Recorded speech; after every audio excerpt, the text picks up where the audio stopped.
दो आश्रम थे। एक आश्रम तिब्बत की राजधानी लहासा में था और इसकी एक शाखा दूर के ही पहाड़ों के भीतर थी।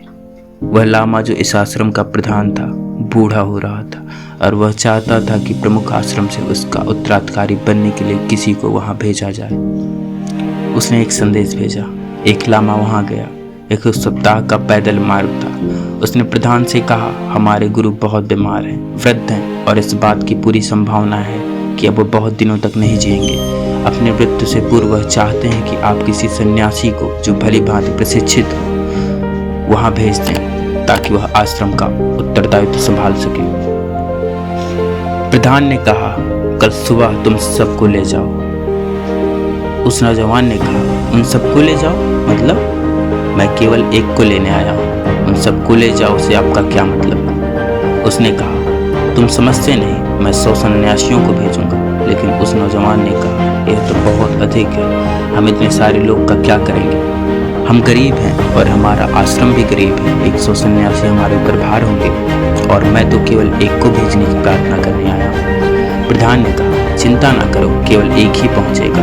मैं भेजूंगा 100 पर 99 राह में ही खो जाएंगे। तुम सौभाग्यशाली होगे यदि एक भी पहुंच जाए। उसने कहा, अद्भुत। दूसरे दिन बड़ा एक सन्यासियों का जुलूस वहां से रवाना हुआ और उनको सारे देश से होकर गुजरना था। प्रत्येक सन्यासी का घर रास्ते में कहीं ना कहीं पड़ता था और लोग खिसकना शुरू कर दिए। मैं वापस आऊंगा बस थोड़े ही दिन में अपने माता पिता के साथ। मैं बहुत साल से वहां नहीं गया हूँ। एक सप्ताह में केवल 10 लोग बचे थे। उस नौजवान ने कहा, वह बूढ़ा प्रधान शायद ठीक ही कह रहा था। देखें इन 10 लोगों का क्या होता है। जैसे ही वो नगर में प्रवेश किए, कुछ सन्यासी आए और बोले कि उन्हें प्रधान की मृत्यु हो गई है, इसलिए आपकी बड़ी कृपा होगी यदि आप 10 हैं एक लामा आप हमें दे सके जो प्रधान बन सके, और जो भी आप चाहें हम सब कुछ करने को तैयार हैं। अब हर कोई प्रधान बनने का इच्छुक था, अतः उन्होंने एक व्यक्ति को तय किया और उसे वहीं छोड़ दिया। एक दूसरे नगर में राजा के कुछ आदमी आए और बोले, रुको, हमें 3 सन्यासी चाहिए क्योंकि राजा की बेटी की शादी है और हमें 3 पुरोहितों की आवश्यकता है। यह हमारी परंपरा है, इसलिए आप इच्छा हमारी पूरी करें, नहीं हम आपको जबरदस्ती ले जाएंगे। 3 आदमी और चले गए, केवल 6 बचे और इस तरह वे सब एक एक करके कम होते चले। आखिरकार केवल 2 व्यक्ति बचे और जैसे जैसे आश्रम के निकट पहुंच रहे थे सांझ हो गई थी।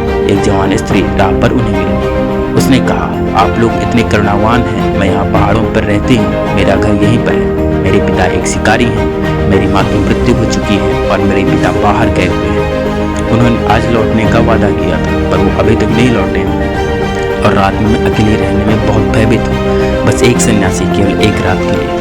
वे दोनों ठहरना चाहते थे। स्त्री इतनी सुंदर थी कि आपस में बड़ा संघर्ष था। वह नौजवान जो संदेशवाहक बनकर आया था उन 100 व्यक्तियों को गायब होते जाते हुए देख चुका था और अब अंत में उन्होंने उस स्त्री से कहा, तुम हम में से एक को चुन लो, नहीं तो व्यर्थ में झगड़ा होगा और हम बौद्ध भिक्षुओं को लड़ने की आशा तो शायद आप नहीं कर रही होगी।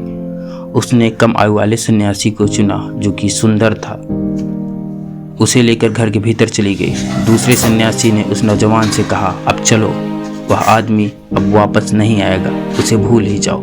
नौजवान ने कहा, परंतु अब तुम मजबूत बने रहना, आश्रम बहुत ही समीप है। और आश्रम से ठीक पहले अंतिम गांव में एक नास्तिक ने उस सन्यासी को चुनौती दी, कोई आत्मा नहीं है, कोई ईश्वर नहीं है, यह सब फिक्शन कल्पना है, यह केवल लोगों का शोषण करने के लिए होता है। मैं तुम्हें सार्वजनिक वाद विवाद के लिए चुनौती देता हूँ। नौजवान ने कहा, इस सार्वजनिक वाद विवाद के चक्कर में मत फंसो क्योंकि मैं नहीं जानता कि यह कब तक चलेगा और मेरा प्रधान प्रतीक्षा कर रहा होगा, शायद वह अब तक मर भी गया होगा। सन्यासी ने कहा, यह पराजय होगी, बौद्ध धर्म की पराजय। जब तक कि मैं इस व्यक्ति को हरा ना दूं, मैं इस जगह से नहीं हिल सकता। सार्वजनिक वाद विवाद तो अब होगा ही, अतः सारे गाँव को खबर कर दो। नौजवान ने कहा, बहुत हो गया, क्योंकि तुम्हारे गुरु ने कहा था कि कम से कम एक तो पहुंचेगा ही, पर ऐसा लगता है कि अकेला ही मैं पहुंचूंगा। उसने कहा, तुम यहाँ से भाग जाओ, मैं एक तार्किक हूँ और मैं इस तरह की चुनौतियाँ बर्दाश्त नहीं कर सकता, इसमें चाहे महीनों लग जाएं।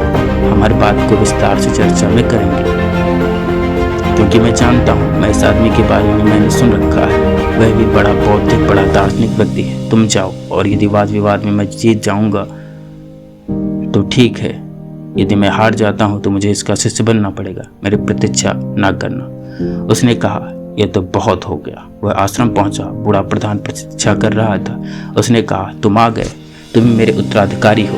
इन 100 में से यहाँ कोई तो आने से नहीं रहा, और गुरु जानता था कि केवल एक ही पहुंचेगा। तिब्बत में यह प्राचीन कहावत है कि सैकड़ों चलते हैं, लेकिन मुश्किल से एक पहुंचता है, और वह भी दुर्लभ है।